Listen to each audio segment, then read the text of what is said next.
લોકસભાની ચૂંટણીમાં નેતાઓના બોલ બગડી રહ્યા છે। એક તરફ નરેન્દ્ર મોદી જે બોલ બોલી રહ્યા છે તે જ બોલ ગુજરાત ભાજપના નેતાઓ બોલી રહ્યા છે। હવે તેમને પ્રતિકાર આપવા માટે કોંગ્રેસના નેતા છે તેમના પણ બોલ બગડ્યા છે અને ભૂતકાળમાં ભારતીય જનતા પાર્ટીના જે નેતાઓ બોલ્યા હતા તેને લઈને પણ તેમણે પ્રહાર કર્યા છે।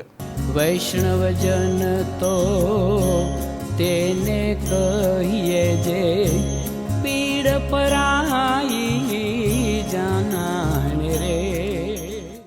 નમસ્કાર, આપ જોઈ રહ્યા છો નવજીવન ન્યૂઝ અને હું છું આપની સાથે તોફિક ગાંચી।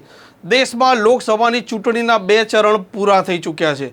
ભારતીય જનતા પાર્ટીએ 10 વર્ષ જે રાજ કર્યું તે રાજમાં કરેલા કામના મુદ્દાઓની ચર્ચા થવી જોઈએ, પરંતુ પહેલા ચરણની ચૂંટણી પતી અને નરેન્દ્ર મોદીની જે ગુજરાતમાં ભૂતકાળમાં રહેલી સ્ટાઇલ હતી તે સ્ટાઇલ મુજબ ફરી એક વખત ધર્મના નામે બોલવાનું ચાલુ કરી દીધું છે અને ભારતીય જનતા પાર્ટીના નેતાઓ પણ તેમના રસ્તે અનુસરી રહ્યા છે। નરેન્દ્ર મોદી જે પોતાના કરેલા કામ છે તેની ચર્ચા કરવાના બદલે કોંગ્રેસના મેનિફેસ્ટો તેમજ મુસ્લિમોને લઈને વાત કરી રહ્યા છે અને કોંગ્રેસ પર પ્રહાર કરી રહ્યા છે। તેમાં ગુજરાત કોંગ્રેસના આ નેતા છે જેનું નામ છે અમિત નાયક।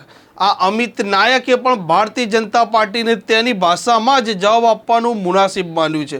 સૌપ્રથમ તો અમિત નાયકે ભારતીય જનતા પાર્ટીના નેતા પર નામ લીધા વગર શું પ્રહાર કર્યા તે આપ સાંભળી લો। ભારતીય જનતા પાર્ટીના તમામ નેતાઓ ઢગાના ઢ છે। કોઈ નેતા નકલી ડિગ્રી ધરાવે છે, કોઈ નેતા તડીપારના આરોપમાં ક્યારેક જેલની હવા ખાઈ ચૂક્યા છે અને ક્યારેક વંડી ઠેકીલા ગયેલા નેતાઓ જે ક્યારેક લીલી પેનથી સહી કરવાના સપના ધરાવતા હતા તેમને જનતાએ ચૂંટણીમાં જાકારો આપ્યો છે એટલે પોતાનું માનસિક સંતુલન ગુમાવી બેઠા છે।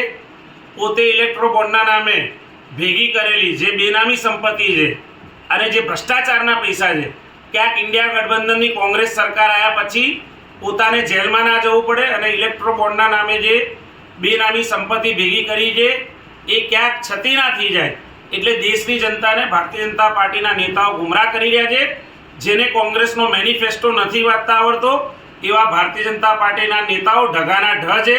મને લાગે છે એમને પહેલાં પ્રાથમિક અભ્યાસ કરવો જોઈએ, પ્રાથમિક શાળામાં જઈને અથવા તો ક્યાંક સારી સરકાર માન્ય યુનિવર્સિટી કે કોલેજો એમાં અભ્યાસ કરવો જોઈએ, કારણ કે આજે દેશની જનતા જોઈ રહી છે કે કઈ પ્રકારના બફાટ ભારતીય જનતા પાર્ટીના નેતાઓ કરી રહ્યા છે, કેવા પ્રકારના જુઠ્ઠાણા ફેલાઈ રહ્યા છે। દેશની જનતા આપની પર હસી રહી છે। કોંગ્રેસનો મેનિફેસ્ટો એ ગરીબ, વંચિત, શોષિત અને સમાજના જે પછાત વર્ગ છે જે લોકોને મુખ્ય ધારામાં લાવવાનો છે એના માટેની લડાઈ છે, એના માટેની વાત છે।